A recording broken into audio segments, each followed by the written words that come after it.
Metal Dumbells. Ding ding ding. Roll.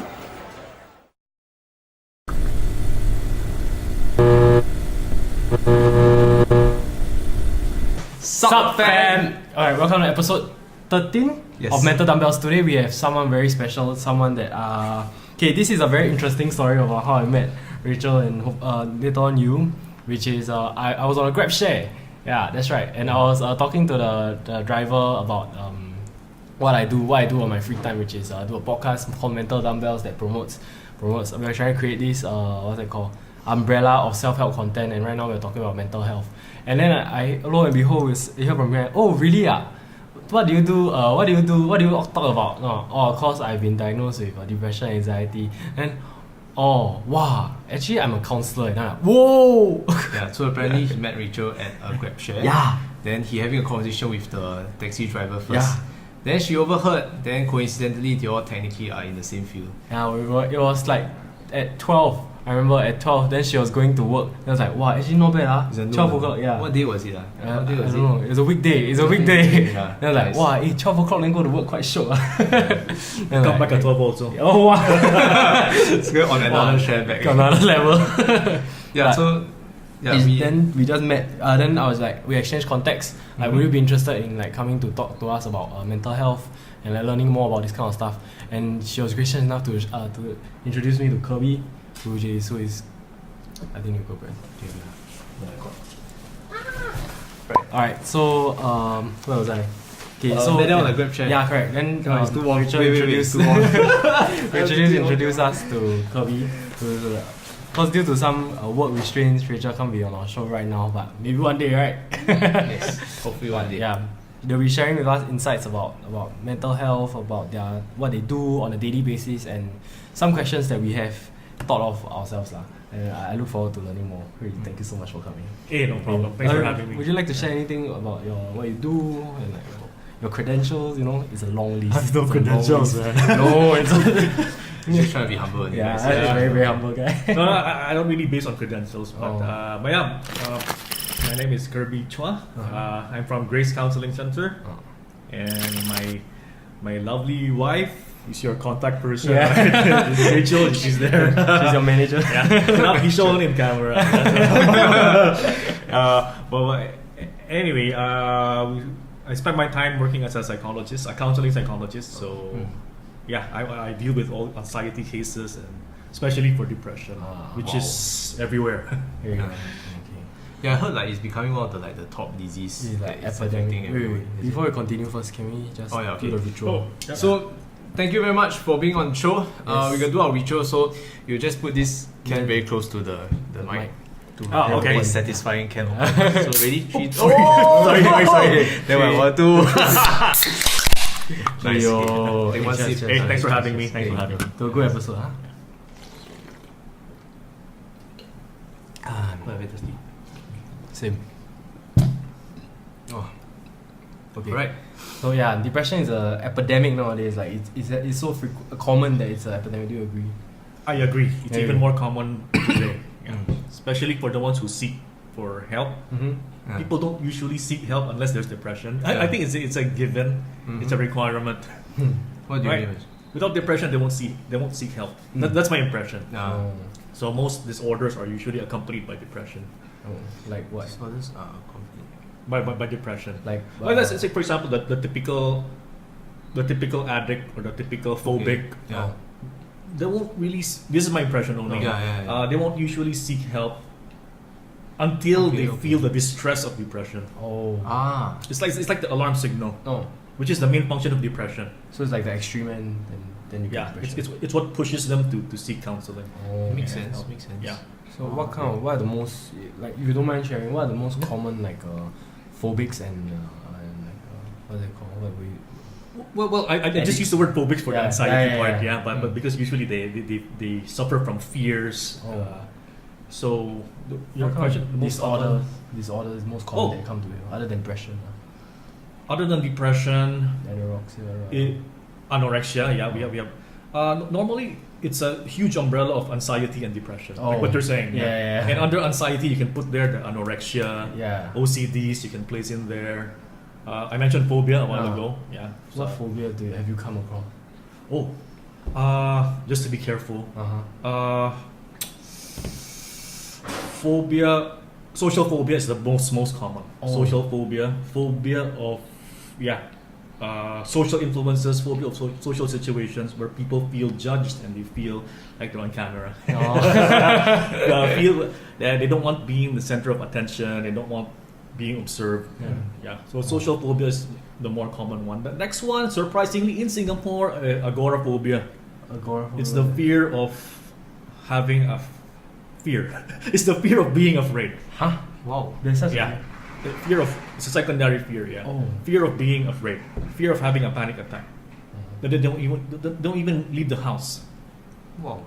It's quite common. So like they initially just afraid that they have it, then that downward spiral. Drives them. Like if I leave the house, what if I get a panic attack? Wow. If I fly off, what if I get a panic attack in the plane? So you just lock themselves at home. Fear of fear. Fear of fearing. Yeah. Fear of fearing. Yeah. Okay, guys. So for today, right? Okay, we really want to expose you all more towards mental health, especially. So we've been talking about mental health for quite a while now already. But what we want to do is we actually want to get someone who at least a lot more knowledgeable to share his experience when it comes to this department of mental health, right? So Kirby is extremely experienced and also he's certified as well.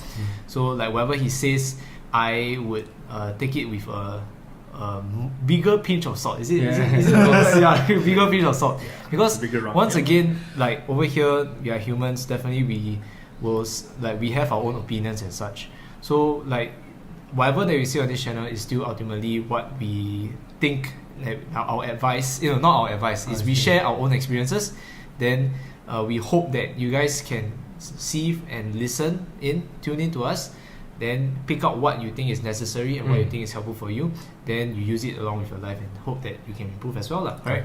So like moving on, right? We really want to know more towards mental wellness and mental illnesses. So like as you mentioned just now, that means the biggest one is depression and anxiety. Okay, so like can you help us define anxiety? Because like one issue that actually we dealt a lot with is we still feel that we don't know a very clear definition of anxiety or being anxious about something. Like in your perspective, how is it different? Okay, the easiest way to characterize depression and anxiety is all about fears, obviously, right? It's about fears, and most textbooks would say it's unconscious fear. It's a fear that you cannot pinpoint. Okay. For most cases. So I would liken anxiety as the need to run away. More or less, when you're attacked by anxiety or this fear, the body will design itself to run away. That's anxiety. So your heart will raise up, your muscles will tense, sweat glands will pour up and stuff. It's all designed to run away. Depression, on the other hand, most people confuse the two, right? Anxiety and depression. Actually, depression, I would say it's more or less the opposite, because as anxiety is about running away, depression, on the other hand, is giving up. It's just like slump. Just like kill me, man. just depression. So sometimes I challenge my students to fuse the two. Can you really give up while wanting to fight to run away? Because some people argue that anxiety and depression go hand in hand. But for some cases it's the antithesis, right? A part of you wants to run away from the bear. That's anxiety. Right? But the depression is like, just eat me lah. You just sit down there, just finish me. Learn helplessness. I don't want to do anything, I give up. Anxiety is the opposite. I'm not giving up. My mind is constantly looking for a way out. Certain rituals, wash my hands, worry about this, whatever it is, I need activity to convince myself that I'm doing something. So in turn, it becomes very distressing because it could be ritualistic. It could burn your energies. And the basic feeling of having your body charged up all the time. You want to run, but run from what? Yeah. Run to where, right? So nothing, yeah. So the Yeah. panic attack just happens. Yeah. Yeah. So like, like you keep trying to prepare yourself for something that's never gonna happen, then you always never have downtime, which makes you very like dead. Yes, yes. That's anxiety, the true blue anxiety. Okay. You're running away from something that you don't know what. I think it's true that the anxiety and depression comes hand in because after I have my panic attack, I usually have a depressive episode. Yeah. Okay, Because okay. after I It flips, tense it up, flips, right? Yeah, I get okay. tired, then I get sad. Then I get sad. Once I got enough energy, then I get scared again. Then I get tired again, then scared and tired. Oh, Okay. It's a spiral of death. It's a really. spiral. Yeah. For yours is what first? Anxiety first. Anxiety first. Always anxiety first. Then you Then got you get a depressive episode. Okay, Yeah, yeah. because I feel so drained. Either I pop a Xanax and then after I pop a Xanax. Okay. Understand. Oh, okay. I got So, good. yeah. He's so still your doing- body your mind will try to drain yourself Yeah. out first, right? Yeah, correct. Yeah. And after that, it's dreaming time. Yeah. And sleep time. More for it later. But then the dream is not. So it's like if both are actually opposites, right? That means the way you treat it is also different. Oh, yeah. Oh, very different. Very different. Okay. Like you. Oh, okay. Yeah, I was gonna put into some distraction. They call it distraction techniques, which is Okay. simply just doing something else. Ah. Occupational therapy. Occupy yourself with something else. Oh. Yeah, the treatment sometimes can appear the same. Okay. Okay. Yeah, but to distinguish anxiety and depression is very important because in the first place, especially when you mentioned medications, Yeah, right? correct. Sometimes it will fork away. Yeah. Yeah, from downers to uppers. Yeah. You need uppers for depression, Mm-hmm. and you need downers for anxiety. Yeah. Yeah, It's a pain in the really. Oh, I didn't know that. Okay. yeah. So take note, right, that when anxiety, your body is prepared to run, your heart will be pumping very, very fast. The opposite there is the biological opposite would be Oh, depression, okay, yeah. where your heart is giving up. Ah. It's just there, and you want something to pump it up, Wow. get your energy going. Now I feel the magnitude of stuff. It's like so tiring to be up. Then after that later too tired, and then you go down. Then lost hopelessness. Then Then you the go, thoughts come back in. Yeah. give you anxiety. Wow. Welcome to my life. Now it hit me. It just hit me. Oh, really? You feel, Because I've been trying to explain Oh. to him like what anxiety is, but I'm trying to show him, but then he's obviously never get the full. Yeah, image. it's I always think- been on this quest ever Yeah. since you know, to really understand and. Oh, okay. Now I kind of see the. So you just tell him to just snap it off, right? Yeah, he told me to just go and chill. Yeah, to me it's like you just relax, breathe Yeah. or something like that. But it's, yeah, okay. Yeah. Like for example, breathing, right? Ah. Deep breathing. Let me think. It calms me down when like cause I know he's not aware of like what Yeah. I'm going through in my mind so he this is his way of showing me. Yes, it depends Yeah. because deep breathing calms you down, Yeah, right? correct. But deep breathing cannot be used for the ones who palpitate. Yeah, correct. You cannot Yeah. anyhow use, but in my case I can use deep breathing, I can close my eyes and I can do the mindfulness exercises, that kind of thing. But people with extreme like symptoms, they cannot do it, right? When their heart is already pumping very fast Uh-huh. Yeah. and they're already hyperventilating. Oh. Oh, okay. That's a symptom of anxiety attack. Yeah. Okay. So, but anxiety is manifested in different ways. Oh, So some benefit from deep breathing, some actually make it worse. Yeah. Oh. Yeah, that's why they breathe in the brown paper bag. Yeah. The brown paper bag is used for the ones who breathe a lot, Or breathe too fast. breathe too fast. Ah. Yeah. Okay. So what you do I is do you the deep breathe breathing, yeah. deep and you hold it, right? Yeah. Like Consume all the oxygen, then you breathe out. huh. Yeah. Okay. Yeah. What does it do when you keep breathing inside the bag? You recycle your oxygen because you have too much oxygen. Oh. So yeah. Huh? So for some people who hyperventilate and you Ah. ask them to breathe deeply and stuff, Yeah. their blood will become more alkaline. Means their blood will collect more oxygen inside, and Ah. the more nervous that they will feel. Oh. What? Yeah. So if a person is hyperventilating, don't tell them to take a deep breath. Whoa. Whoa. Huh? Yeah. You try What, to I take didn't- 20 deep breaths now, and what you will feel is tingling sensations. Okay, You feel- I'll try Yeah. it later. I'll try it. Yeah. Or you watch movies where they're looking for anesthetics, right? And they put Yeah. oxygen, Ah. and the person sleeps. Yes, yeah. Oxygen is a yeah. But this is just pure oxygen. Yeah. I thought it's some kind of like anesthesia. No, is it? Well, some have Some, novocaine. oh yeah. No, but usually just oxygen. Like for the wow. ones giving birth, Ah. usually the nurses will give you an oxygen mask. To knock you out. as an anesthetic. Oh, Yeah. okay, wow. To make the body numb, to lessen the pain stimulation. Oh, okay. Yeah. So if assuming somebody is hyperventilating, then what's the next step? If you don't have paper bag. Okay, well, okay. If someone is okay, how do you know that you're hyperventilating, right? If you feel short burst short burst like this, and you feel like actually if you take a deep breath, you'd feel that the oxygen is not consumed by the body. It's like, hey, I'm not breathing, man. Oh, okay. You breathe further, it's like I'm breathing empty air. Okay. So that's hyperventilation.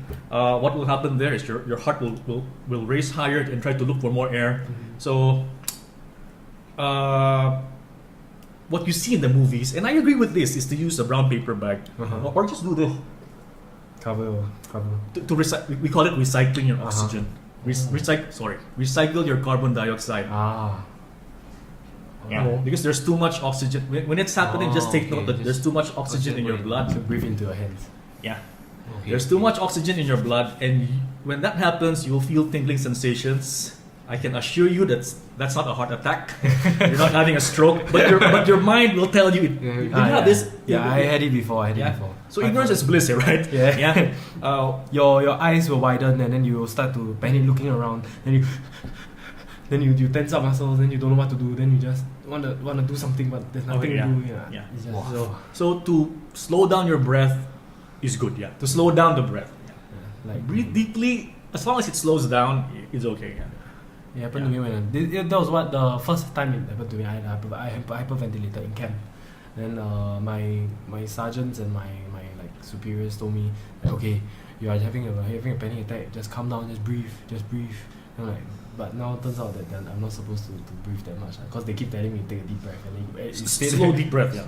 No, they told me to take deep breath. Yeah. I'm like, okay. Turns out they're wrong. So it depends. When you say anxiety attack, Yeah. some people forget to breathe. Yeah. Some people hyperventilate. Yeah. So some people forget to breathe, so they just like they don't. Like from the fear, they just hold on to something and frozen. frozen. Wow. But how do you tell? Is there? Oh, okay. It happens during sleep also, right? Sometimes. I wake up from Wake up, then you like you breathe. cause I during my nightmare I cannot breathe. Just that I so scared. Or you're that busy I screaming, choose, is it? No, I feel like I frozen. I just hold there for the whole duration. Then I use that because of that I wake up. Okay, all right. Yeah. Dizzy and It's not fun. It's really not So fun. it is. Yeah. It's terrifying. Yeah, man. it's you very really terrifying. confess your sins at that time. Yeah. So, but very important for your viewers is that when you use a paper bag, use a paper bag, not a plastic one. Oh. You can try using a plastic one. Suffocate. It tends to stick and stuff. Oh. But it has inherent chemicals. Oh, okay. So Alright. Yeah. So paper bag. Paper or bag, hand, paper no bag. plastic bag. yeah, well, hand is okay. I think hand is the more approachable. If like you see your friend, is it possible that if my friend is hyperventilating, I let it for him? I give them my hand. Can. You want to be a good friend like that. You having your mind blown now, is it? Yeah. Like the things is going through my mind. You don't know this kind of thing is going on. No, but like it's just like always very surfacey to me. Like since you dive deeper a bit more, then like I understand. Oh, actually, this is how it really feels.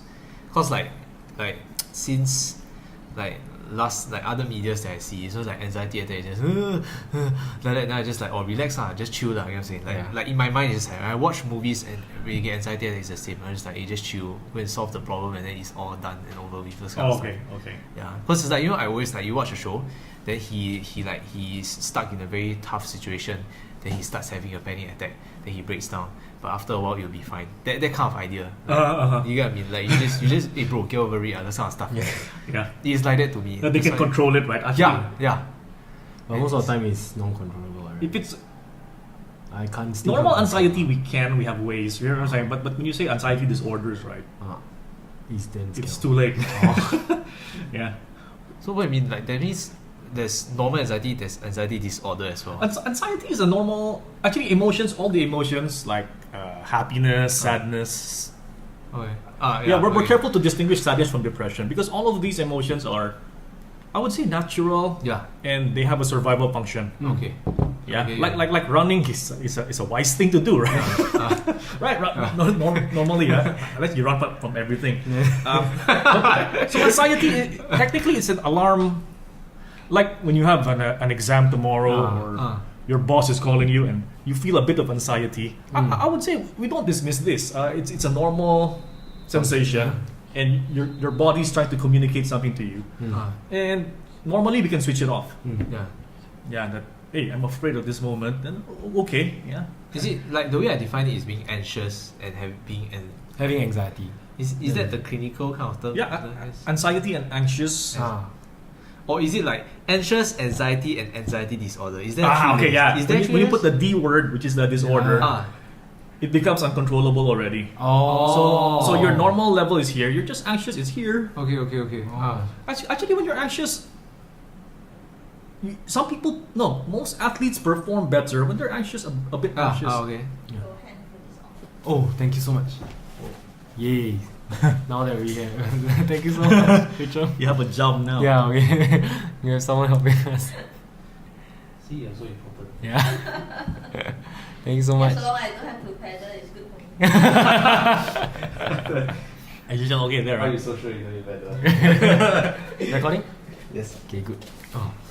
Yeah. But so the doctor told me that my psychiatrist told me that I got anxiety and depression. So I don't have anxiety disorder. That's right. I'm not sure what your doctor told you, okay. but anxiety disorder is when the anxiety is switched on, right? It goes high until panic attack. Yeah, I get that. It's a form of anxiety disorder. Yeah. Oh. So for non-patients. We have an exam tomorrow. Anxiety goes up, but it goes to a certain point. You're still functional. In fact, as I mentioned a while ago, you perform better when you're a bit anxious. Correct. Okay. Because your heart beat a bit faster, then you'll be You're aroused. Yeah, it's Adrenaline, physical arousal. okay. Like some. This is what the job of the cheerleaders is to pump up the crowd. And imagine being an athlete or a performer, and there's no one watching. Your anxiety level is like this, and you fall asleep while on the stage. Yeah, no kick. Yeah, no kick. So anxiety is our friend, technically. Yeah. But for some people, it just goes off the grid. Okay. Wow. Okay, understand. Mind blown. Mind blown. Yeah, mind blown. Wait. I didn't know that there's that contrast, you know. Oh, okay. So it's not an enemy. Yeah, because mine goes to panic attack, but when it's rising, I'm learning to curb it while it's rising. But once it hits that high, when I'm like already starting to have my feet right, I cannot control. There's a point that you cannot. Yeah, there's a point of no return. Like you just have to suffer through it. Then just go and pop a zenny or go and do something, lie down, do mindfulness. Your heart will just go crazy. Go up 100, 120 like this. But what are the few other stuff you can do if you're having a panic attack? Oh yeah, right now, wait, before we go there, what's the difference between panic attack and anxiety attack? Okay, it's just a magnitude, difference of magnitude. Oh. Anxiety attack is just nervous. Once the word panic comes out, it means panic is the highest expression of fear. It's the highest expression of fear. Because I read online that they say is panic attack has no reason, anxiety attack has a reason. Usually anxiety has no. Anxiety attack has no known reason or no conscious reason. Oh. So it's just the magnitude. Just a magnitude. Okay. So level 1 and level 2 lah. I get it. Level 1 and level 1000. Oh yeah. So anxiety attack you can still control. Right? Yes. Anxiety, it's just a magnitude thing. So is it true that you have? So does it mean that when you have an anxiety attack, then you have panic attack? When you yes. Okay. Anxiety attack, you can start your methods already. Yeah. Yeah. Oh, okay. So which one are we talking about? You're asking about how to. When someone is having anxiety or panic? Anxiety. The best is to catch yourself in an anxious state, right? But most people are not aware of it. Yeah. Okay.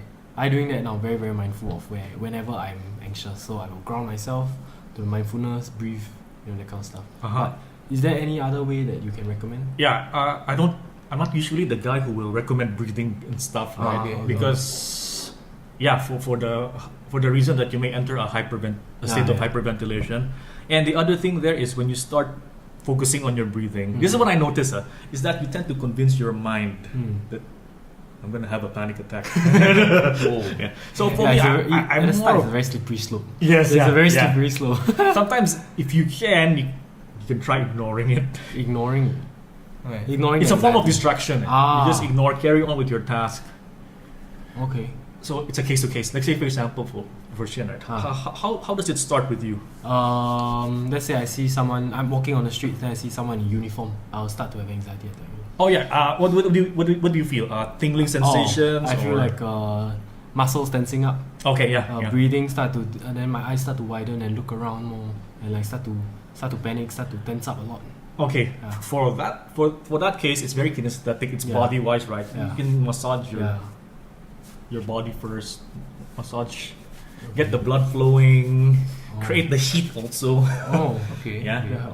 It helps, greatly helps. Okay. Yeah. So the first tip here is to catch yourself in an anxiety state first. Don't wait for a panic attack, then you do something about it. Okay. The most effective. I'm not a psychiatrist, by the way. Yeah. but the most effective that I've been prescribing to people is number one, eating mints. Oh. Mint. The strong mint. Oh. Okay. So that the mintiness will wake you up. Distract you. It has a calming Element to it. It's a calming effect. Okay. Yeah. So please take note. Anxiety attack and panic attacks always begins with the body and the mind misinterpreting the body. Oh. The mind misinterpreting the body. Okay. That's why some people would say, I'm having a heart attack.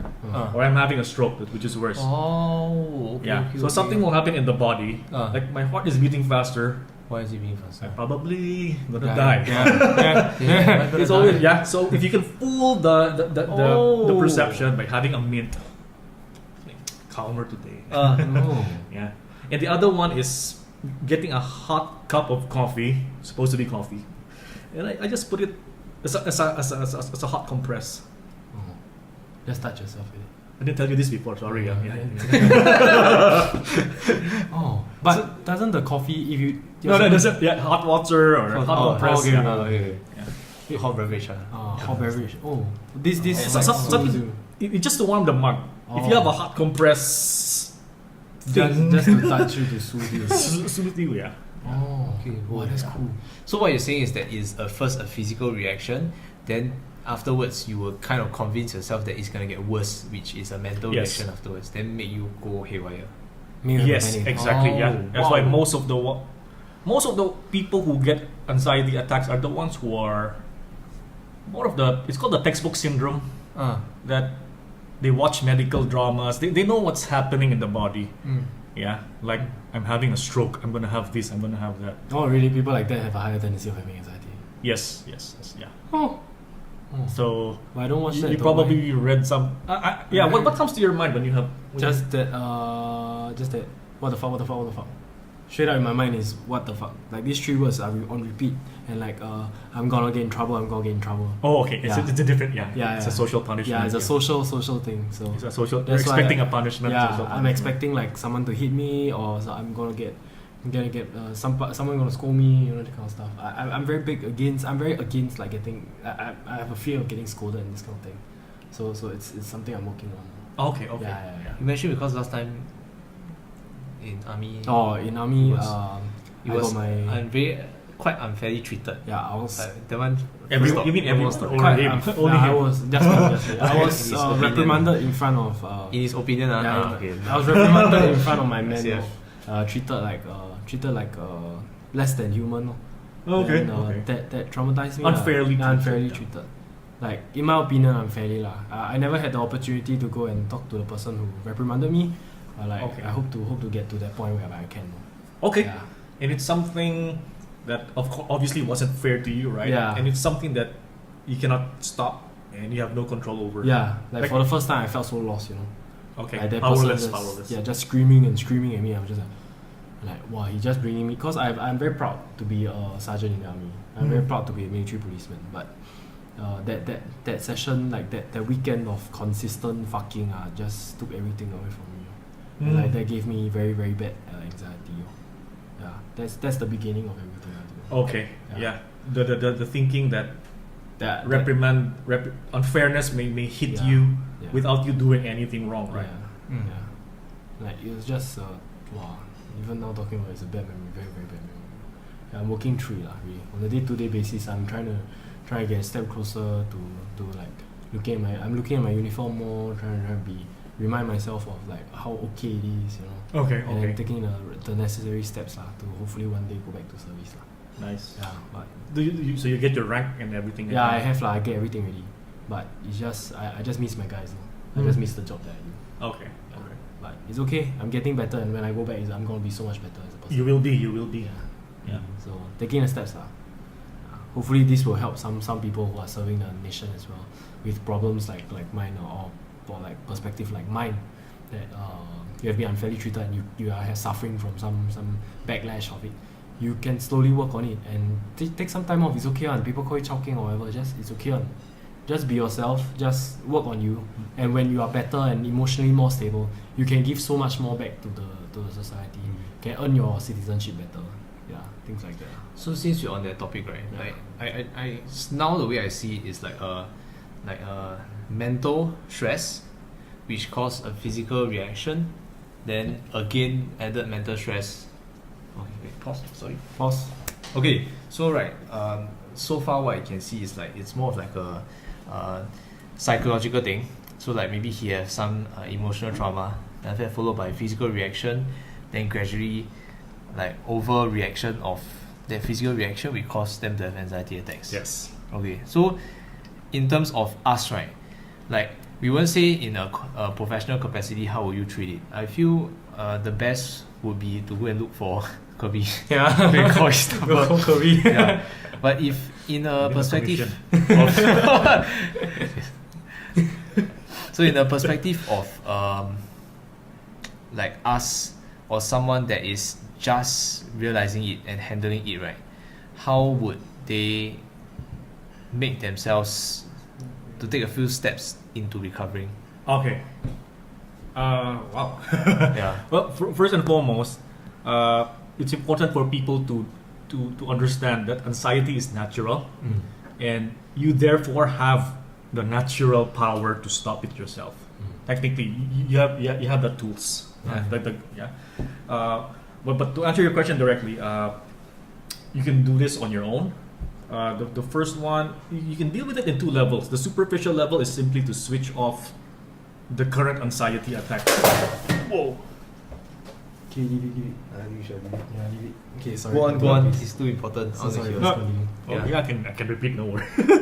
So the surface is to stop the current anxiety attack, and the long term one is to deal with the deeper root, like what he's sharing, right? His feeling of injustice, even shame, anger, the deeper one, which will take longer. So I'll stick to the topmost part first, which is dealing with the anxiety. Yeah. So you can stop fearing your symptoms, stop fearing your anxieties, and we have quick techniques. Like a while ago we discussed distraction techniques. So let me write them. Okay, go on. Distraction techniques. The other one would be distraction techniques would be changing the way you think, looking at other things. Have your friend change the topic of conversation. Simple distraction techniques. The other one that we took up a while ago would be kinesthetic techniques, somatic techniques. To fool your bodily systems into thinking that you're not going to have a panic attack. Your muscles are relaxed. Another one that I want to share is something that needs a little bit of preparation. Is to condition yourself. I don't want to use the word. Is to condition yourself with safe, relaxing, and peaceful images. Safe, relaxful. It's like a mantra. A mantra is something that you repeat, right? Like, I'll be fine. But this one is more visual. Oh, so you look at something. Yeah, look at something. For me, it's always it's always about the beach. And the mountains of Krabi. Oh, Hey, you like it already, right? Yeah. So you think about that when you are feeling anxious. Yeah. Okay. And more importantly, to be more effective, even before you feel anxious, you train yourself to relax as soon as you see this image. Okay. Yeah. Okay. So, for example, Yeah. what I suggest to my clients is just 5 minutes in the morning, 5 minutes before sleeping, visit this place and train yourself to relax every time you see this. Okay. Okay. So it's like a programming, Like priming yourself for that thing. priming yourself for that thing. Okay. How do you train yourself? So you just keep looking at the place and telling yourself, calm. Yeah. Yeah. So just to be in that place, whatever your image is, could be an outer space, could be, yeah. Mine would be being at home. Oh, really? Yeah. Okay. Being at home, being with my family. So another one would be desensitize you from your, make you less sensitive to what makes you anxious. Yeah, of which is course. what I'm trying by looking Yeah. at the uniform. Who told you this? Your therapist? Just myself. Oh, okay. Like whenever I go through, let's say I injure myself, I sprain my elbow. I just keep working on it, try to make sure, try to keep moving, desensitize myself from the pain. Oh yeah. Yeah, so I'm doing that to my mind as well. Okay. well, how about seeing images of people in uniform? I cannot get to that level because whenever I see Yeah. people in uniform, I'll vomit. Okay. How about picturing them in your mind? I try not to think about it, but I think if it's my friends, it's okay.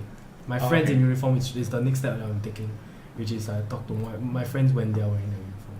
Okay. Yeah. Because what we usually do, like for example, you can do this easily at home, Yeah. is find ways to bring your anxiety to a certain level. Mm. Because you brought it, you can shoo it away yourself, Mm. right? Bring it to a certain level, then take it away. Can you do That's how that? it descends. Yeah, I think I can Yeah. control it. Bring it back, take it away. Bring it back, take it away. Then But what if you bring it back, then oh shit, cannot bring it down. then next time you practice this, don't go to that level. Oh. So it's the element of control. I want to show people that the anxiety was brought by you, and only you have the power to let it go away. Yeah. That's powerful. Oh, yeah, I hope. So the most important thing is not really to wait for the anxiety and go for damage control. But to preempt it. Preempt. Yeah. Oh. Train your mind and your body. Since you're in a recovery stage, right? Yeah. Train your mind and body for the battle to come. Oh. Yeah, so to okay, speak. okay. Yeah, that's the best. Wow. Okay. That takes a very very big amount of control. Right? Yeah. 5 minutes in the morning, 5 minutes at night. That's the framing. Can you? Yeah. I don't think I can bring it up and bring it down in 5 minutes. What once? Oh, okay. How long would it take you to bring it up? Bring it up, it takes 1 minute. Bring it down, it takes like 5 minutes, 10 minutes. Okay. Yeah, Okay. because bringing it down, it takes a lot of like telling myself that I'm okay, nothing's gonna hurt me. Relax, breathe. Okay. Look around. You're at home. It takes a super long time. Okay. Yeah, maybe I need. Maybe that can be my next step. That I do. Yeah, we look for methods to bring it down faster. I'm trying too many things right now.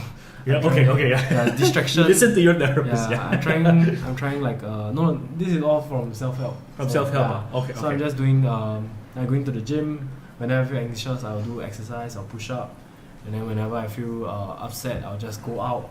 Like I'm trying to distract myself as much as I can. Okay. And then desensitize myself whenever I open the cabinet. I'll look up to my uniform, and then just try to think of. Okay, the that's time. the good thing. That Yeah. you bring the anxiety. Yeah, but then like once I see it, now it's like, fuck, and I just take that away. So I try. I'm still very very afraid of that whole part of my life right now. Okay. It's very upsetting cause I had to go to camp one time last month or a few months ago, and then it took me. I was supposed to report in camp 8 a.m. Then and I reported at 7 and I woke up at 4 a.m. And it took me 2 hours to put on the uniform because I kept having episodes crying. And, Okay. Yeah, Crying and you feel the spasms. yeah, spasm already then cry, then spasm already then cry. So for 4 hours straight. Excuse me. Okay, yeah, for a few hours straight, I just. Okay, like for example, you can do it now. Yeah. Like I said, for example, the spasm is at your back, right? Yeah. Can you crunch your back right now? How does that feel? Not the way that it happens, cause it Okay. happens the way like there's something grabbing onto you, like it's there are muscles that I don't know existed. I don't know how it feels like. I cannot flex that part. Okay. It's damn weird. Is it normal? Yeah. I mean, it's the involuntary muscles. Yeah, it's the It's not the, it's just like whoa shit. Okay, that's my anxiety muscle. that's what I call it lah. Anxiety Yeah, muscle. like my lower back will start. Like, okay, then then the arms come in, then the chest come in, then the body will shrivel up, then the shaking. Then try to try to flex and deflex your body right now. Just to gain more control over your body. Oh, Yeah. okay. Yeah. I'll try that. Wow, thank you so much. Hopefully I get better faster. Really, like I'm very urgently desperate to get better. Yeah. Because I want to get better as soon as It's all about control. As long as you can control the bodily symptoms. Okay, I know pretty much so much. So that is about physical. The superficial. That's the Yeah, superficial. So if take the behind one, The behind one is the imaging. the root of the the problem. root of the problem. The root of the problem. So this is case by case. Case by case, yeah. Oh. Like not everyone will have a Injustice case. a beef with the army. May I know what's the like common things that you see, so that we can keep more of the maybe this will. Okay, the most common denominator for triggers is a situation that will remind them of their powerlessness. Okay. Yeah. What That time you were really like a kid, right? Yeah. You felt that I there's felt nothing I useless, can do. Yeah, like fuck. Okay, I'll just let you take me or kill me. Just humiliate Yes. me. It's okay. Yeah. You just. It's a trauma. That's exactly what trauma means. Okay. It's an incident in your life where you feel completely helpless and powerless. You're completely at the power of someone else. Would you recommend like people like who are going like this situation for me to like go back and face the person and like resolve it? If that's possible, that's the best way. Oh, best way is to to resolve. gain your sense of control back. That actually at that time you could have done something. Yeah, I could have shouted. Spit on his face. Yeah. I could be him. You agree, right? At that time, I you could have had a done choice. something lah. Yeah, but you were pushed down to the level of a child. That Yeah. That nothing lostness. I can do. Nothing I can do. I have to take this. Yeah, So the only logical thing I think of is really go back and settle the issue, Yeah, that's never talk to the you. best. That's the best. Yeah. right? Yeah. Is it to prove to yourself that you are not powerless actually in that situation? Yes. Does it make sense? Yes. And the most important question that you have to answer is the next time this happens, I can do this. No, I won't have it next time. I won't be in army soon. No, but next time the boss will Oh. bully you for nothing, blame you for something you didn't do. Okay. Next time such injustice is about to happen, I have to learn how to I face can it. I can stand up for myself. Yeah. It was just a very unfortunate case. I bet a lot of people also have. Like, let's say family issues. Yes, definitely. Family, friends. You know, so tough. If like they have a family quarrel that they are unable to, Speak up. like if they have a family problem that they are unable to kind of like have that tough conversation with, then it's just that downward spiral again, right? Yes, yeah. Yeah. But there are symbolic ways to handle it. But the best way is to confront the actual tormentor. What do you mean by symbolic way? Say for example, I was my trauma is from physical abuse. Okay. From someone who passed away already. I I cannot confront the person, Yeah, right? right. But there are symbolic ways to handle So it. you go to the grave and you spill on the grave. It's possible. it's Yes. Logical. Logical. My favorite is letter writing. I find it That's possible. That's possible. I was the one who brought up spitting, so sorry for that. But spitting is very symbolic. But yeah, to write a letter. You can write a letter to this guy, Yeah. No lah, I'll talk to him. or write a letter to the MINDEF. No, my thought process is that he has to put himself in that position and talk to someone. He's like 40, 30 plus to talk to someone who's just serving his national service in that shoes, in that way, just because of a small incident. Like, he must be a very troubled man as well. So I feel like it wouldn't be fair for me to go and hurt him, right, to mean death and ruin his career or something. Yeah. So it'd be best to just I talk mean, to been him. there will protect him. No lah, hold on. NSF very very big one. One parent letter go right. Wow, we win already. The highest rank is civilian. Or you can send him a video. I know there are many things that you have to square off with him. Yeah, right. to square, Yeah. yeah. Like what's your problem, man? Yeah, like the fuck is wrong with you, bro? Deep, that one came out. Yeah, that one came out deep. That one came out deep. So like, what other symbolic ways are there for other than letter writing? Is there So any wait, other so ways? if it's for a dead person, the letter writing one, do you burn the letter to like in a symbolic way? Let them come closure? Depends on the culture, Oh. but burning is very effective for the Taoist and the Chinese culture. Okay. Burying is more. Oh, yeah, Burning, yes. it's a translation from the physical realm to the spiritual realm. It's very symbolic. So, I would say burning is good. Burying. Burying it with the person, good also. The rest of his life. Just whatever ways you means that that feel good. you feel Yes. that you deliver. Yeah. the So this message. is a symbolic way of dealing with anger. Mm. But there are other messages like symbolic forgiveness, symbolic apologies, in many ways. Yeah. Apologies. Yeah. Some- How do you say sorry to? Some of the past. Because you could be traumatized for hurting someone. Like for example, you were, my anxiety attacks comes up because of my guilt from, drunk driving and I hit someone. Oh, okay. Oh, Going out. camera out. The iPhone. Yeah. Okay. I think you just switch off your sleeping mode. or- Yeah, it's off already. Because really, Yeah, yeah. Sorry, the iPhone. No, it's alright. Oh, okay. Hold on to that thought. The apology, the apologizing drunk driving. Okay, 3, 2, 1. Okay, so okay. 3, 2, 1. Yes. okay, Alright. okay. So the apologizing. Okay. Drunk Yeah. How do you symbolically? Well, for us, how do we symbolically apologize to our parents? Give them donuts, right? I buy my dad coffee. You know, he like coffee. Yeah. Or suddenly you give your girlfriend flowers. It's like, hey, what's wrong? Yeah. But that's a way of apologizing.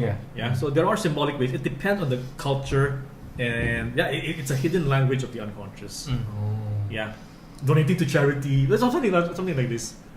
As long as you just ease your mind and prove, show you that hey, actually I've done something about And you it. get some closure, lah. Yes. Yeah, closure. Yes. Okay. Yeah. Yeah. What other ways are there other than letter writing? I'm quite curious now. So. I actually recall a case from the police force of a Chinese lady from one of the flats Okay. having an hysterical attack. Yeah. They think it's demon possession and stuff, right? I don't know why they call the police, right? Call the police. I just supervise the counselor in charge. So they called the police, and the police were trying to handle this girl, this auntie, the screaming auntie and stuff. They claim screaming in another language and stuff. But it doesn't matter. But the point here is we have to communicate with her unconscious. And one of the senior police officers is a very smart guy. He asked for, what do you call the ghost money? The Kim Chua. The ghost money. The ghost money. The ingots, right? Yeah, the paper ingots. Is it? It's paper. It's a messy paper. the one you burn. Yeah, and he just burned some in front of her, Uh-huh. and she's well afterwards.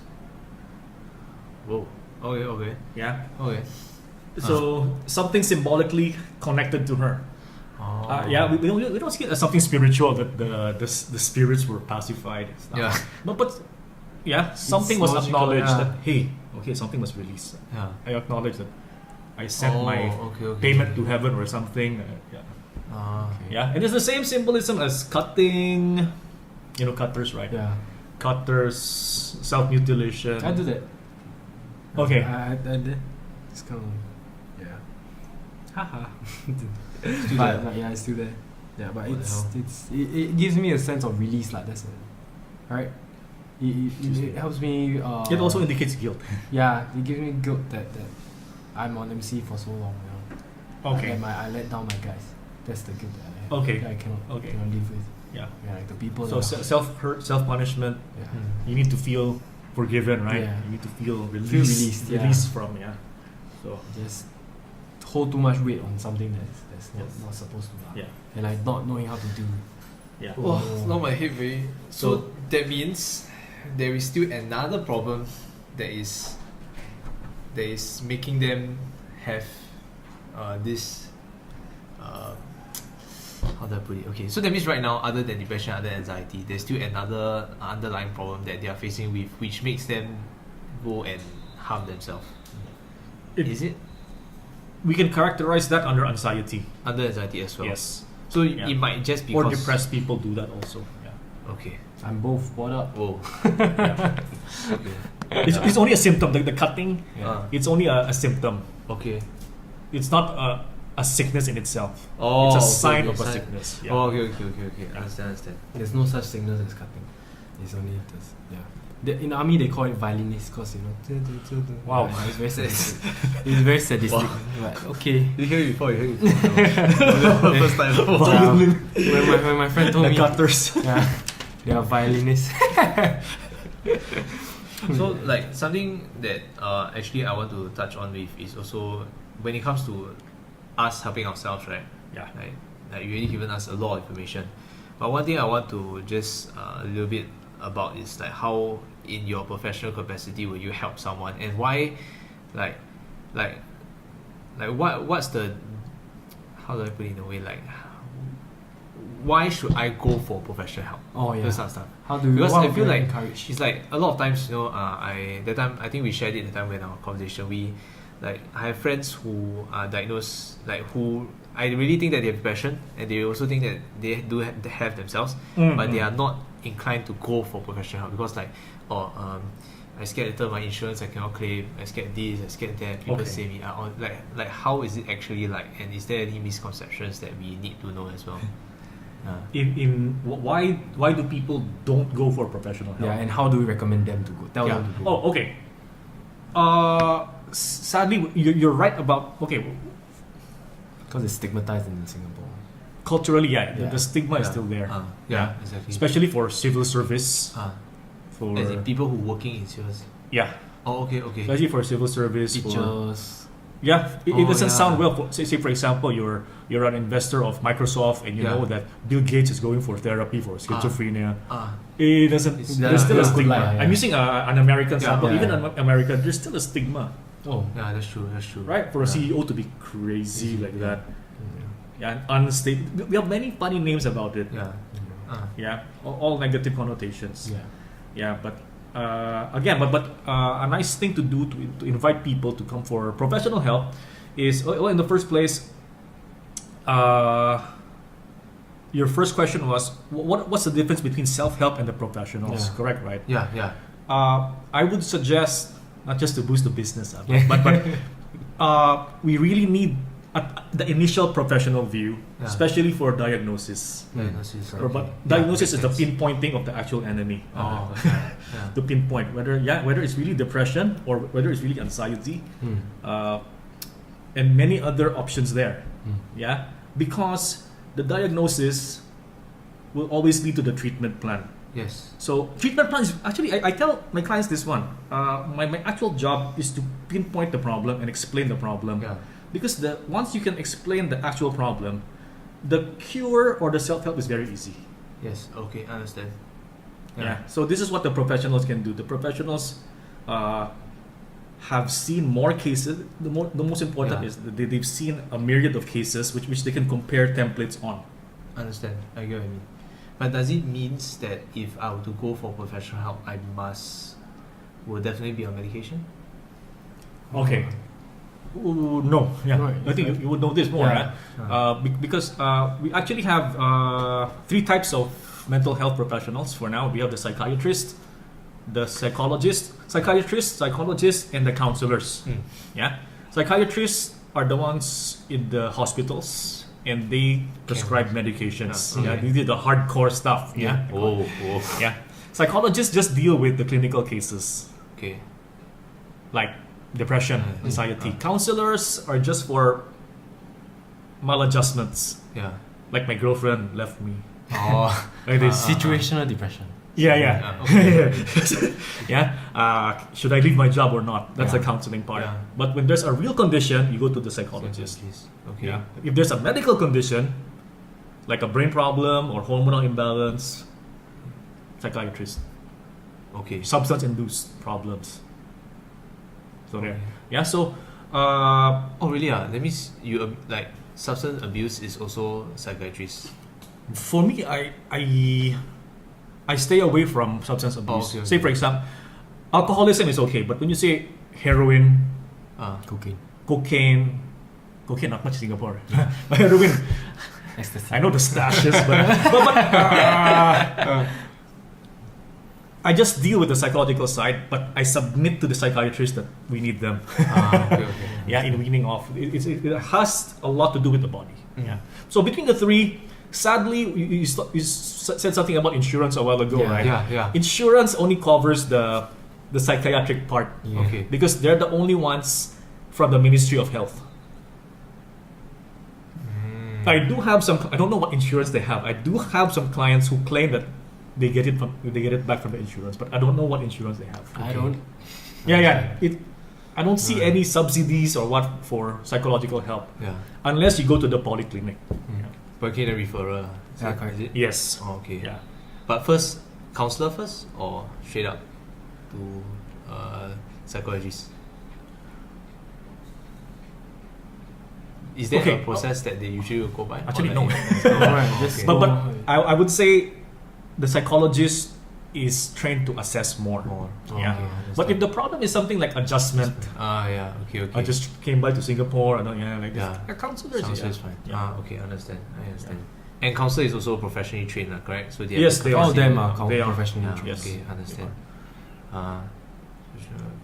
So if like we rephrase, that means psychiatrists will prescribe medicine, Yes. but psychologists will not, correct?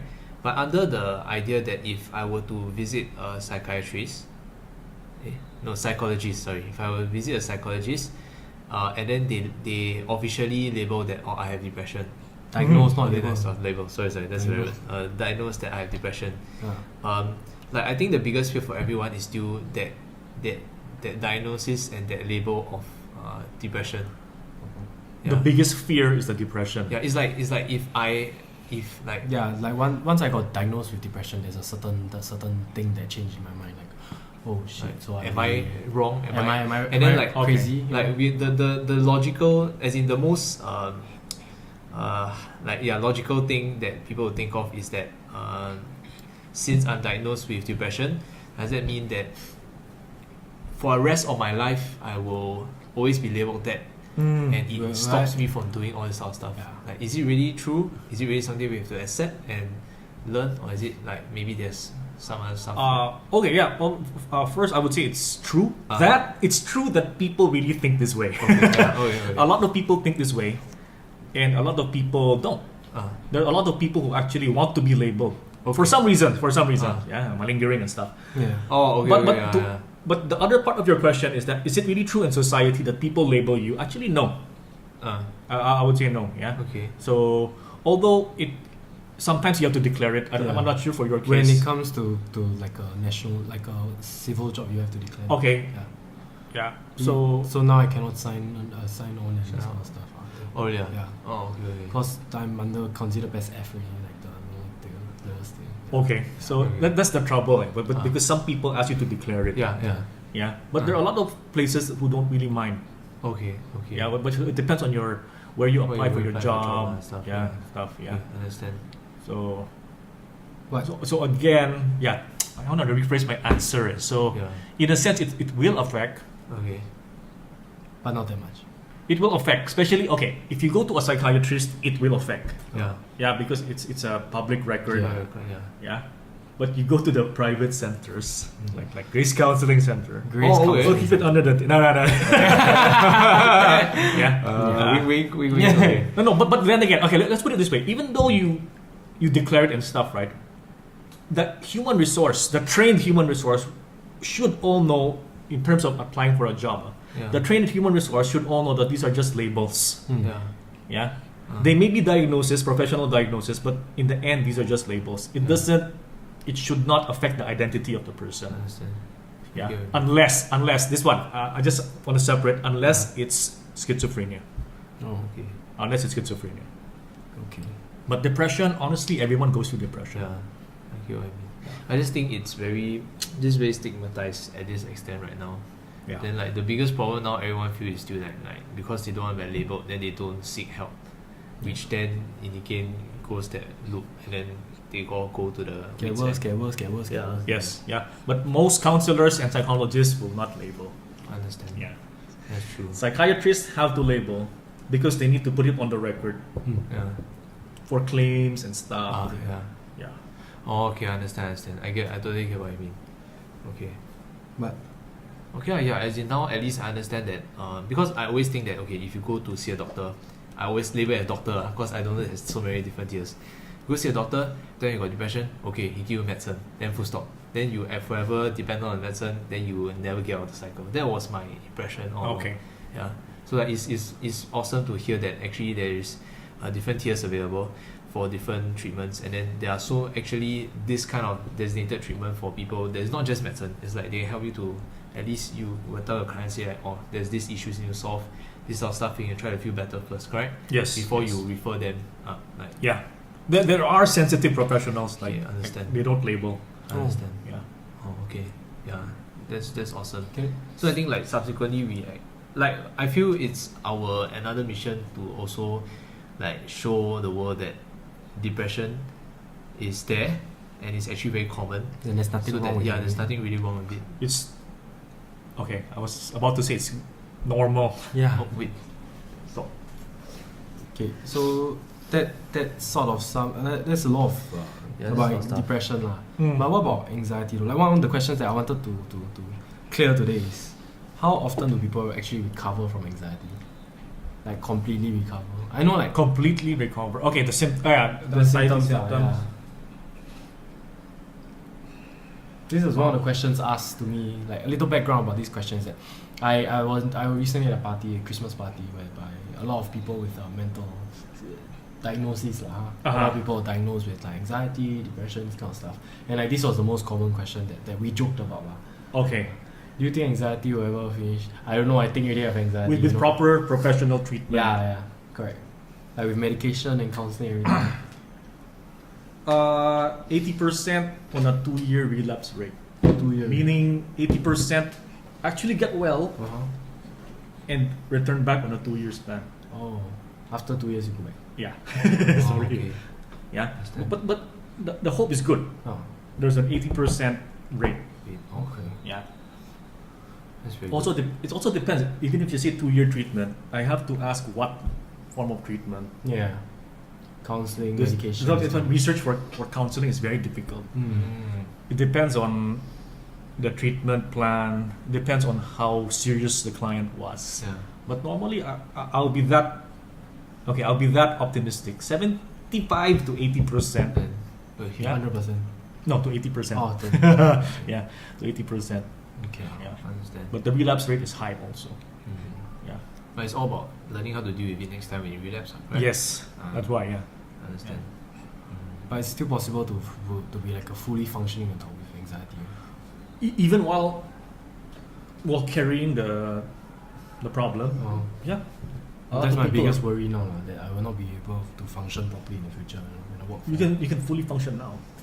Yeah. like Not fully yeah, function, but yeah. you are functional right now. Yeah, but at some there are windows, whereby in the morning when I wake up, I spend 6 hours in bed, that kind of days. Uh-huh.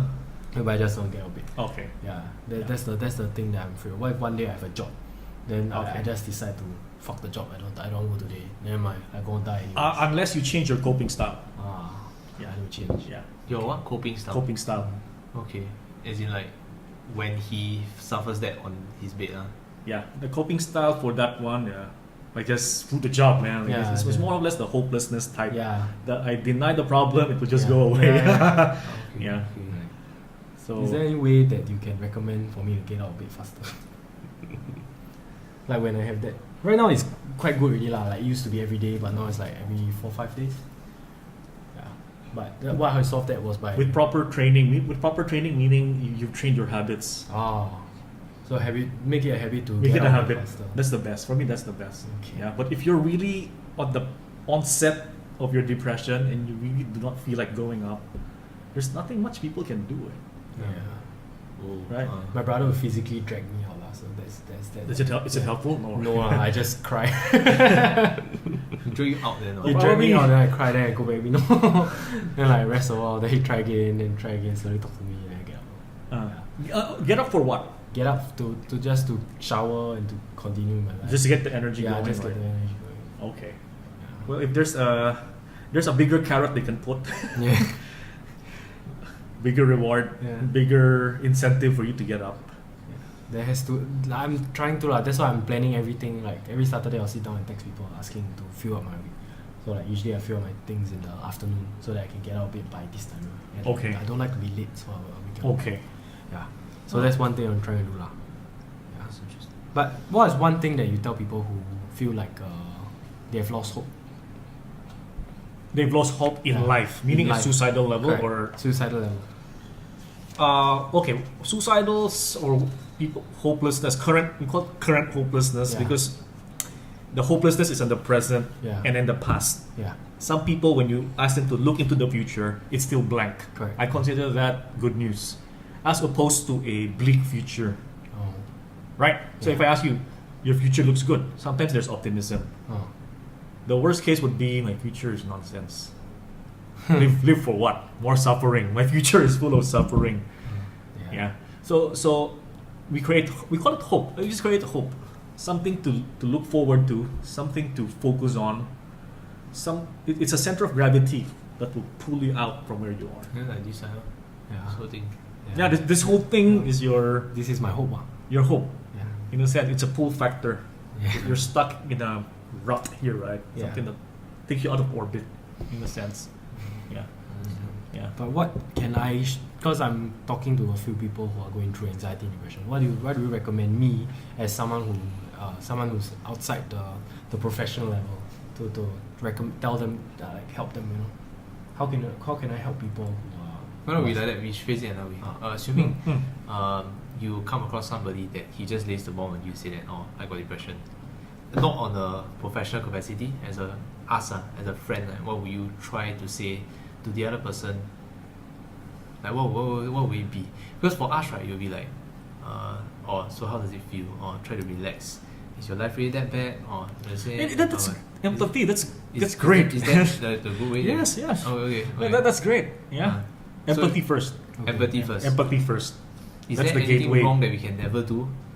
Oh, is there any? Because oh, it might feel very commonsensical to not to say it, but I Yeah, feel yeah. at least What we nots, say right? it. What Yeah, not to say, nots right? my God. Well- there are some things that we found online that people actually say like, don't be depressed. It's your fault. I know how you feel. Yeah. Life isn't fair. Stop feeling sorry for I yourself. actually hate it when people say that to me. That I know yeah. exactly Yeah. how you feel. Same. I know, right? Really? Have you drank the same? Yeah. Okay.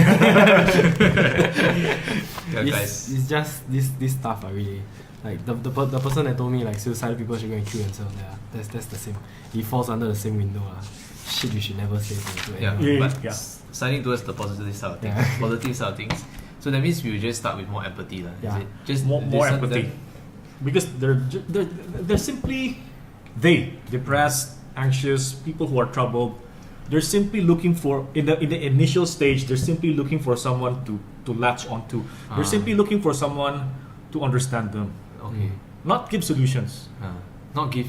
Oh, okay, not okay. give tips. Not telling to meditate, not telling to this is to listen to him, correct? Yes, Okay. to understand them, to fully understand them. Guys, listen up, don't give advice, just stay down there and listen. Because I feel yeah, a lot of us. Hey, camera. A lot of us something. Sorry, I didn't know when it off. I was. No worries. It's okay. Thanks. I mean, like. We got more than one camera. It's okay. Yeah, still. Yeah. He's the editor, chief editor, so he will have to edit. cry later. Yeah. Wow, that's a crazy amount of. Right. Oh yeah. What was the line? It is. What? A lot of people. Oh yeah, okay. So when I feel that like when someone share with you some problem, right? Usually what we'll do is you'll say, hey, I know, right? That time I also, then you start sharing your own problem, right? It becomes you. Yeah, exactly. yeah. So You hijack the show. even I am very, very conscious of it and not unconscious of it sometimes, and I will do it as well. So like just remember when someone shares you a problem, try to listen to him because empathy and understanding his problem is what he needs, correct? Yes. Makes sense? Yeah. I think that is something we really need to keep track of. So this one I want to re-emphasize again. It's like I want you to let us know about how would you go on with your clients, because I feel it's important for us to understand your realm as well. So like what will you do, assuming that if Sian were to go with you as a client per se, like what will be the steps so you will guide him along, so that if the viewers out there can know that if I were to look for someone, how is it going to be like and how is it going to help? Yeah.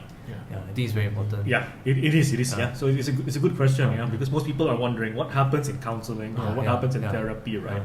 And well, Your hand won't hang. Huh? Never mind, I think we You abandoned. just lapse and Never mind, abandon that. You just use the camera. Lousy phone, cover top power. Go on in. Yeah, what happened, man? What happened? It's alright. my job after I don't know, look at well, the main job of the counselor is to.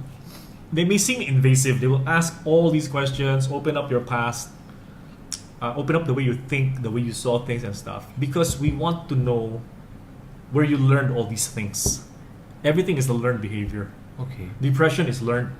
Well, depression itself is not learned, but when and where to be depressed, what will trigger you for depression, is learned. Yeah.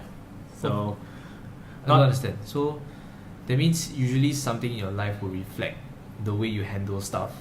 and the way you react to things. Oh, okay. Yeah. Oh, so you try to pinpoint where. Yeah.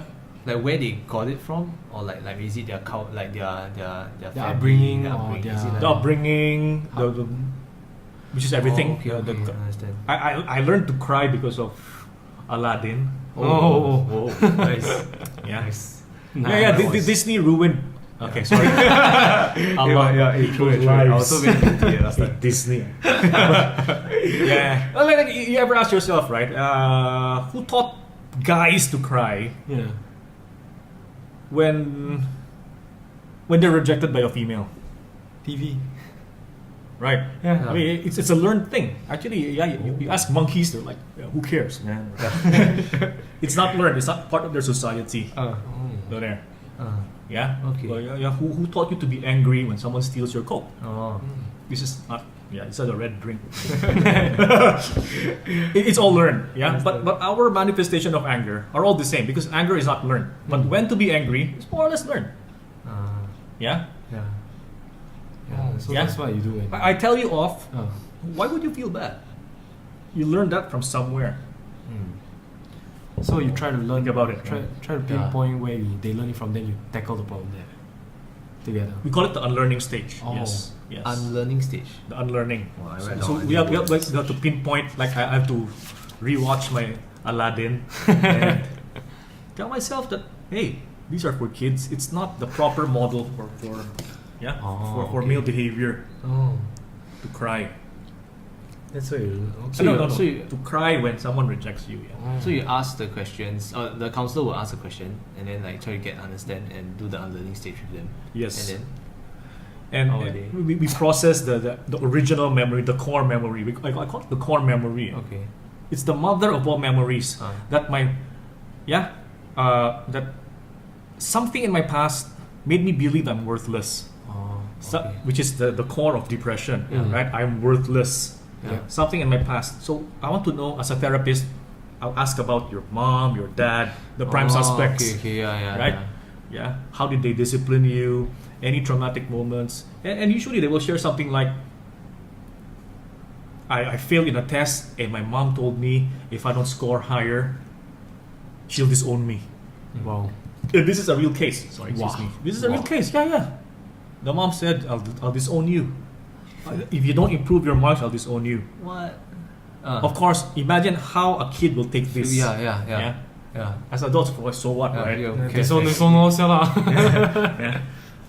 Oh, okay. Okay, so But they carry that hurt and that pain until they to adolescence, to young adult. So there. And they take things to try to numb the pain, but it doesn't work, right? Yeah. They look for things to cover up their worth, buy stuff, overwork. Yeah, understand. Yeah. Yeah. It's just a core memory that they need to let go of. So when they unlearn, then do you do the relearning thing? they unlearn and learn something new. Oh. Yeah, On themselves? On their own? normally it's done in the ending stage of the therapy session. Okay. Yeah. Also, your therapy session also is like that. Like you ask questions, This and you. It's like that. Okay, That's the standard. Yes, we'll look to the source of your learning. It's all about Okay. learned behavior. Sorry. So a session with you, honestly, is just like what we see. Like you sit down in a chair, relax, you speak and you talk. Yeah. With a We pen. eat. Uh, Yeah, we're known for wang wang. Oh. Yeah, we have a mountain of yeah, just MSG cleaning against MSG. That's so cool. Because as easy as it sounds, it takes tons of trust for the client to fully open up. Yeah. Yeah, especially for the things that you hear there.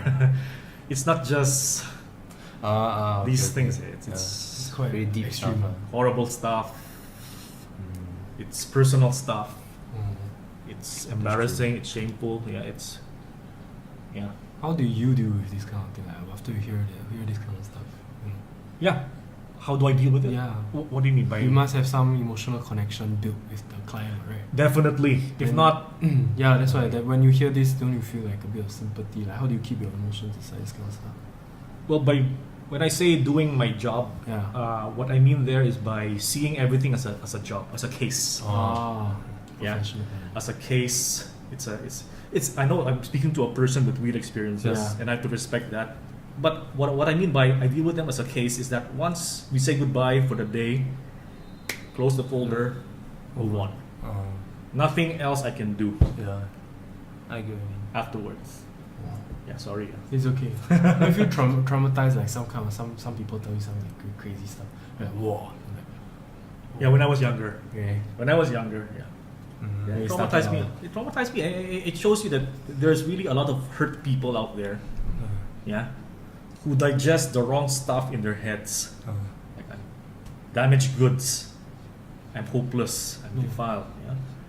So, and that's how they react. That's how they treat themselves, and that's how they react. Okay. And now we're telling your viewers that Yeah. these are all learned, Understand. and you have a choice to reject. And you will feel You better have a after you. choice. Yeah. That's very powerful message. Yeah. Oh, nice. You have a choice. A bit deep. Yeah, Okay. I think honestly, like I really admire you a lot for Yeah. working in this time. Because like I feel it really helps a lot more people, and it's very necessary at this time of age as well. Yeah. Yes. Yeah. Especially in So the internet age. you are so busy. You're willing to come out Yeah. with us On the Just- weekends, I'm Yeah. thank you so much. Yeah, lor. Thank you very much. Of course, what you're doing is a bigger thing. Mm. Really, yeah. We hope that It's a next bigger time- thing, and it will become bigger. Yes, yeah. Thank you very Cool, much. thank for you it. so much.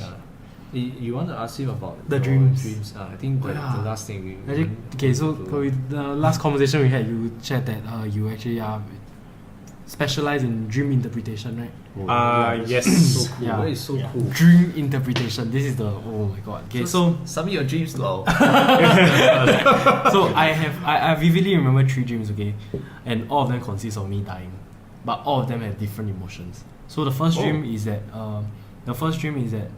I was walking in a park at Choa Chu Kang, and then I fell down into a ditch, and I hit my head, and I see a rat crawling out, and then I see death coming as a lady coming to me, Okay. and then she brought me to my family, and then I died happy. Okay. Okay. Then second one is all this is like within the past week that I remember lah, and I keep repeating in my head so I don't forget. That second one is that I got into a fight, and then a bunch of people hit me, and then I die angry. Then I woke up. Oh. Yeah. Next one Okay. is, I think I told you before, is that I was looking at a video of myself and I took a gun and shoot myself. Okay. Yeah. That one I died scared. But there was one that you didn't want to die. Right? Dying That's happy, that's dying dying angry, happy dying one. scared. The first one. Yeah, the The lady first one. one. He said the first one. You Yeah, never first thought one it was I yourself. didn't want happy. I didn't want to die because I was really happy.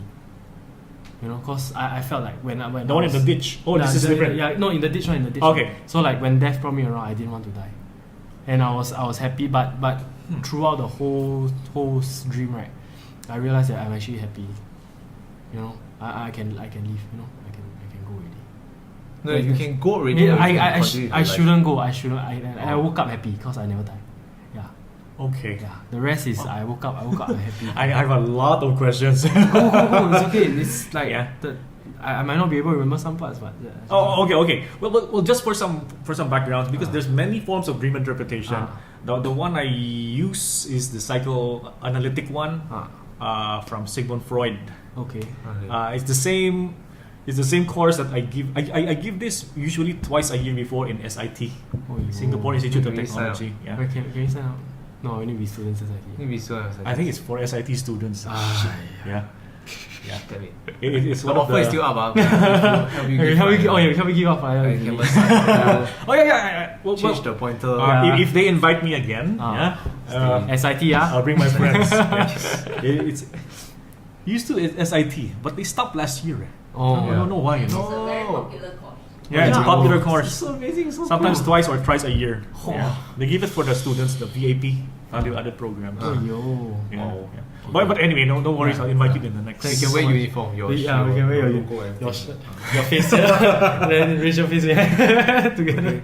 No, it's scare people. Away. But okay, I mentioned I need to ask tons of questions because all of these are in symbolic form.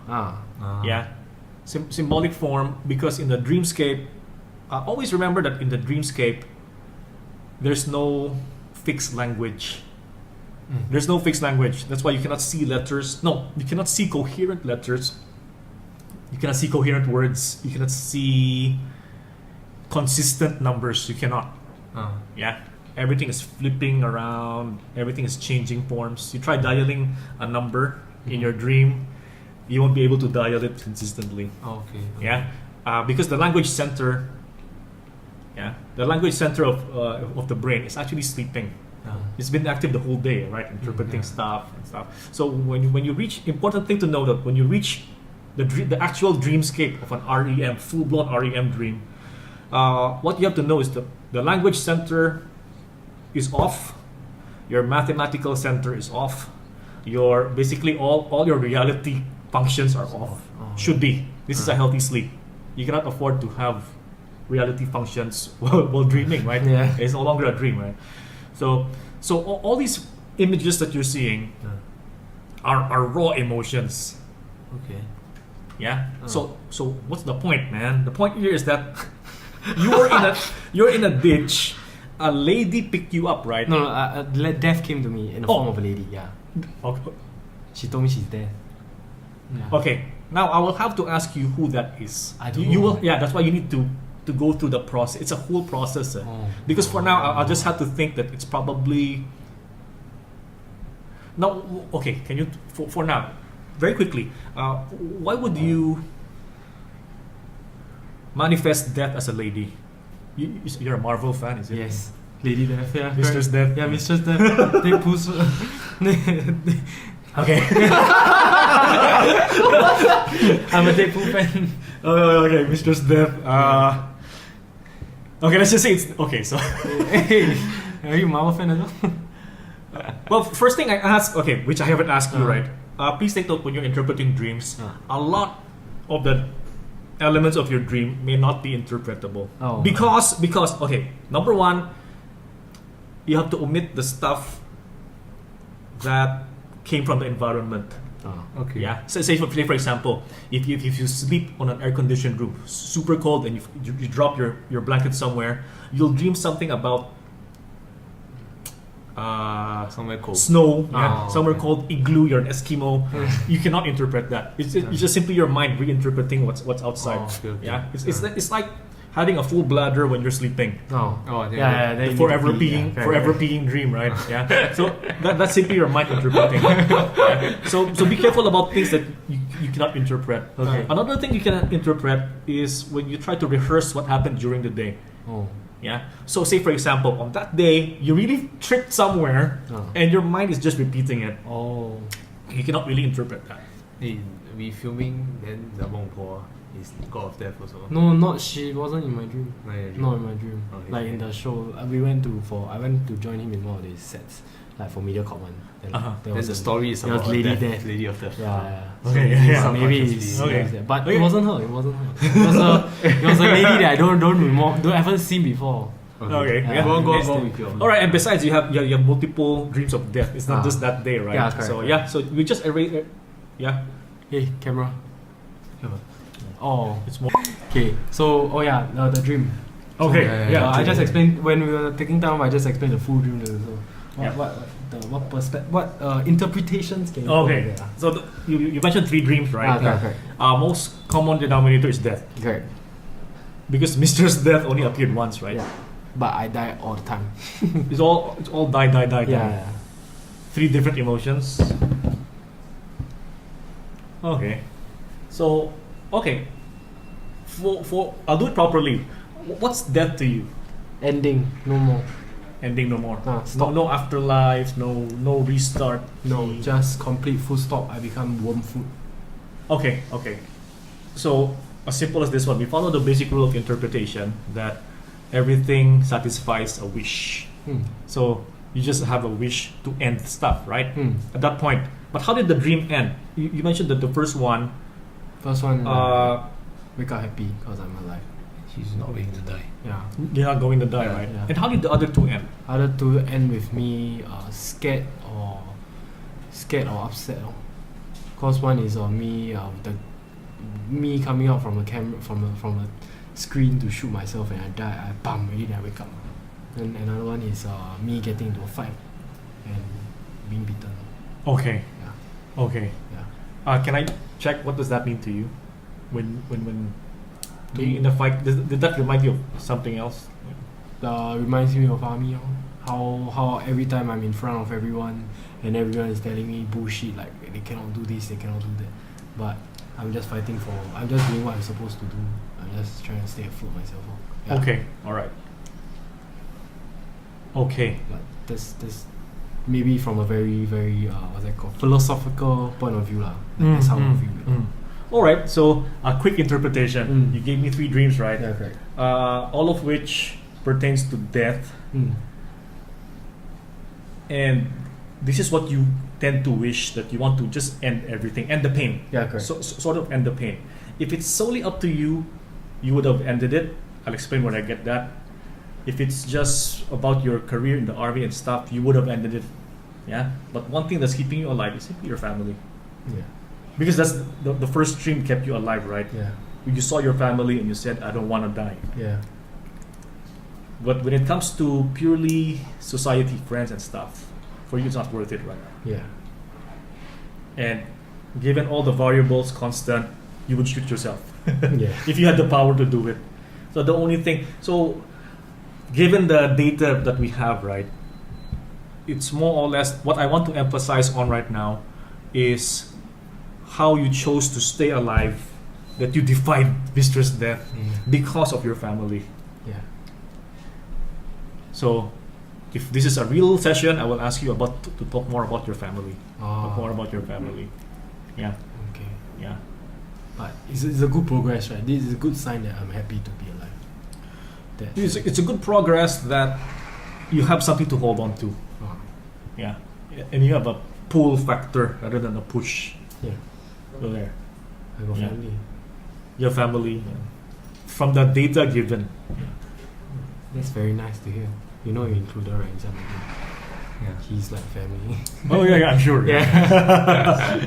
He's been with me for so I'm long. sure, I'm just really happy to be Uh-huh. still alive to be doing this now. Okay. That's really nice. Thank you so much. Okay. And that dream also allowed you to express some anger towards the army, Yeah, definitely. Now. because that's the anger dream, right? The second one, right? Yeah. It's a mess lah. That one was just waking up, feeling weak, powerless cause I got overpowered. Yeah. Ganged up. You feel ganged up. Yeah, because they all of them are calling me sleep this, you know, because of my back injury. But Yeah. you know, I don't know, life what to do. They got nothing to do inside, so they got sick lah. Yeah, but it's okay. I'm getting better, and when I'm better, I'm gonna run faster than anyone there, so it's okay. Okay. Yeah. I agree with that one. I Mm. agree with that one. Okay. Wow, Yeah. mind blown. So yeah, from that data given, Mind blown. Thank you so much. the time of the interview, You very into dream interpretation. Pick up. Is it the thing that really interests you a lot? in terms of knowing someone, yes, Oh. it's a form of psychological test. When you say psychological testing, right? Yeah. These are special tools that we give the clients to know more about them apart from the interview. So dream interpretation is more like a psychological test. Yeah, okay. it's designed to take out things that you cannot voice out in an interview. Oh, wow. That's damn cool. Unconscious. Unconsciously, yeah. Unconscious materials. Yeah. Oh yeah, I just disclosed a lot of information by telling you my dreams. I told you how yes, much but I need you also to unlock a lot of the symbols because they're your symbols. Yeah. Okay, so Yeah. damn. Alright. Yeah. Okay. That's damn cool way. Yeah. That's damn cool way. If you ever have a seminar, please let me go. Yeah. I will inform you guys of the next one.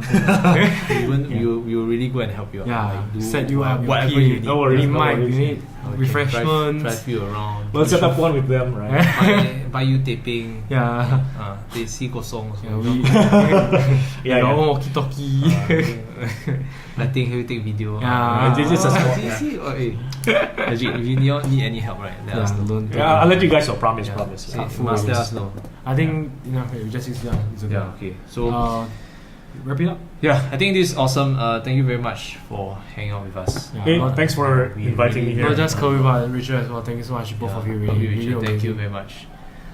Yeah, it's really been fun. So guys, I hope you guys learned as much as we did. It was so many moments I got mind blown so bad.